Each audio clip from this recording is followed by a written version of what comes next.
गिलक्याचे भरीत पहिल्यांदाच केलं आणि अप्रतिम झालं। नमस्कार, आज मी बनवणार आहे एक अशी पारंपरिक रेसिपी जी मी स्वतः पहिल्यांदाच ट्राय केली। मनात थोडी भीती होती की कसं होईल, पण जेव्हा तयार झालं तेव्हा खरंच आश्चर्य वाटलं। बाजारात फ्रेश गिलकी होते म्हणून विचार केला आज काहीतरी वेगळं करूया, आणि विश्वास ठेवा एवढ्या कमी साहित्यामध्ये इतकी चविष्ट डिश तयार होईल असं मलाही वाटलं नव्हतं। त्यासाठी मी सर्वात पहिले 7 ते 8 लसणाच्या पाकळ्या, 7 ते 8 कमी तिखट असलेल्या मिरच्या आणि अर्धी वाटी शेंगदाण्याचं कूट तयार करून घेतलेला आहे।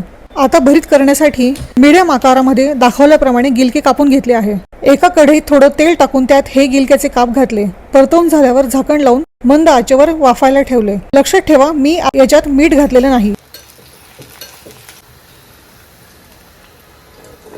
दुसऱ्या गॅसवर तवा ठेवून त्यावर 1 चमचा तेल घालून मिरच्या थोड्या शेकून झाल्यावर लसणाच्या पाकळ्या घातल्या।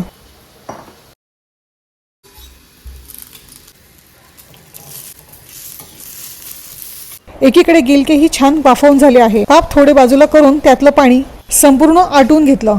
आता खलबत्त्यात सर्वात आधी लसूण आणि मिरचीचा ठेचा, त्यात मीठ आणि कोथिंबीर घालून ठेचून घेतला। आता त्याच खलबत्त्यात वाफवलेले गिलके टाकून अदरबदर कुटून घेतले, फार जास्त बारीक केले नाही।